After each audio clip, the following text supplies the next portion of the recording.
comment passer des restes de cuisine à un terreau riche, le lombricompost. Salut, c'est Fredo Brico. Aujourd'hui, je vous présente mon lombricompost. Je vous l'avais promis sur la chaîne. Je vais vous expliquer en quelques mots comment ça fonctionne. Ça fait environ 15 ans que je l'ai fait. Alors, il faut savoir qu'il en existe plusieurs versions. Ceux du commerce, où il y a plusieurs étages de bac, où les vers sont censés monter de bac en bac et nous récupérer la terre, le végétal qui s'est décomposé après. Le fonctionnement. Nous avons ici ce que j'ai fait. Un premier bac. Là, on va pouvoir, après, je vais vous montrer. Vous allez vous rapprocher. Où on met la nourriture à l'intérieur. Tous les végétaux. Je vais vous expliquer aussi tout à l'heure ce qu'il ne faut pas mettre dedans. Ce qui tuera vos vers. Et ce qu'on peut mettre à l'intérieur. Ça fait 15 ans, comme je vous l'ai dit, que j'ai réalisé cette expérience. J'ai fait beaucoup d'erreurs. Le but ici, ça va être de vous expliquer et de vous éviter de ne pas faire les mêmes erreurs. Donc, comme je vous disais, un premier bac où on met la nourriture et un deuxième bac en dessous qui va recevoir ce qu'on appelle le thé. En fait, ça va être le liquide que les vers, en mangeant et en désagrégeant la nourriture, ça produit un liquide et la décomposition aussi également, et ça va aller en dessous. Ça, c'est un thé qu'on va diluer pour arroser les plantes, potagères ou les fleurs, à 10% toujours. Donc ça arrivera en dessous. Donc après, là, ce qu'on va faire, vous allez vous approcher gentiment et je vais vous expliquer et on va regarder ce qui se passe dans le bac. Alors, dans le lombricompost, il y a deux sortes de vers. Ce n'est pas les lombriques qu'on trouve dans nos jardins et potagers. Ce sont des vers qu'on pourrait dire de fumier. Il y a deux races, comme je vous ai dit tout à l'heure. Il y a Eisenia foetida et Eisenia andrei. Voilà. Donc maintenant, il y a des choses qu'on peut mettre dans le lombricompost et des choses qu'il ne faut pas mettre ou éviter ce qu'il ne faut pas mettre. Les oignons, poireaux, à éviter absolument, agrumes, excès de fruits. Si vous mettez trop de fruits avec une trop grosse abondance en même temps, les vers n'arriveront pas à manger la totalité, ce qui produira du méthane et de la moisissure. Vos vers vont mourir.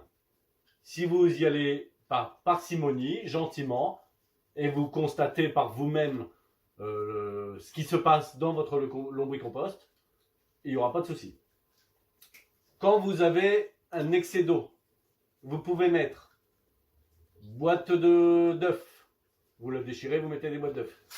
Vous pouvez mettre du carton brun. Évitez le carton blanc, tout ça, il y a peut-être des produits chimiques. Quoique même le journal maintenant, a priori, on pourrait le mettre parce que les encres seraient moins toxiques. Moi perso, je ne le fais pas. Je mets que du carton brun et le carton d'emballage des œufs. Après, vous pouvez un peu tout mettre dedans. Je vous laisse regarder sur internet, vous trouverez à peu près tout ce qu'il faut faire. Et si jamais vous avez des questions, s'il est possible également que dans la vidéo, je ne renseigne pas tout ce qu'on peut mettre dedans, parce que vous n'allez peut-être pas rester avec moi pendant 3/4 d'heure à me regarder. Sinon, les coquilles d'œufs, c'est très bien aussi. Ça neutralise le pH de la terre, etc., etc., etc. Posez-moi les questions dans les commentaires. Je suis toujours ravi d'y répondre, pour ce que je sais, évidemment. Après, je fais beaucoup de vidéos. Je prête attention à mes abonnés. Si vous voulez me soutenir et soutenir la chaîne, vous pouvez le soutenir grâce à Tipeee. Là, je vous mets le lien dans la description. Allez-y, approchez-vous. Tiens, Orca, comment vas-tu? Toi aussi, t'aimes les petits vers? Alors, approchez-vous, n'ayez pas peur, comme je vous disais tout à l'heure. On va regarder un peu ce qui se passe là-dedans. On commence à voir... Regardez. Alors, c'est pas sale, hein. Il n'y a aucune odeur. La seule odeur qu'il pourrait y avoir, en fait, c'est l'odeur de sous-bois, de l'humus. Là, ça sent strictement rien. Regardez, il y a du monde.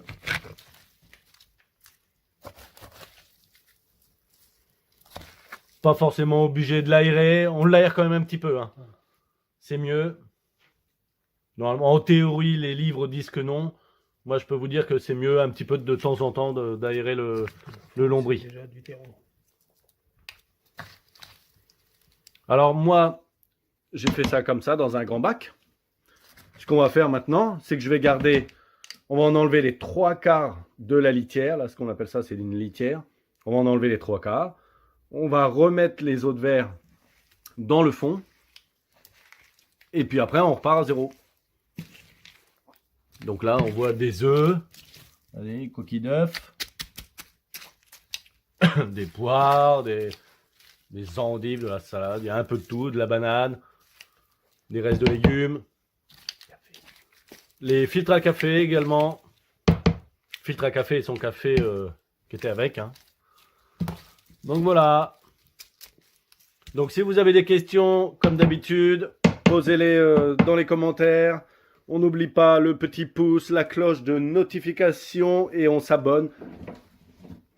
Alors voilà, là c'est le tas avec les vers et le lombricompost. Et ici en dessous, ce qu'on récupère, comme je vous ai dit, le thé, ce que vous voulez, les résidus liquides qui découlent du tas, ils se trouvent ici. Ça va 1 litre pour 10 litres d'eau mélangée pour pouvoir arroser vos plantations. Vous verrez, sincèrement, c'est magnifique. On a réussi à faire fleurir un citronnier qui n'avait jamais donné, évidemment, de citron depuis une dizaine d'années. On l'a arrosé une année avec ça. Au printemps-été, on a eu des citrons. Hein. C'est vraiment très, très, très riche. Alors, quand vous faites votre construction, si vous la faites vous-même, et non pas acheter dans le commerce, dans le premier bac ici, sur le fond, j'ai fait plein de trous. Environ des trous de 8 mm que vous espacez, je ne sais pas, d'un centimètre, partout sur le fond. Évidemment, pour que le jus puisse écouler. Et par-dessus ces trous-là, moi, ce que j'ai mis, c'est une moustiquaire, pour pas que les vers tombent. Bon, au pire, il en tombe quelques-uns si vous n'aviez pas. Mais bon, ça évite là.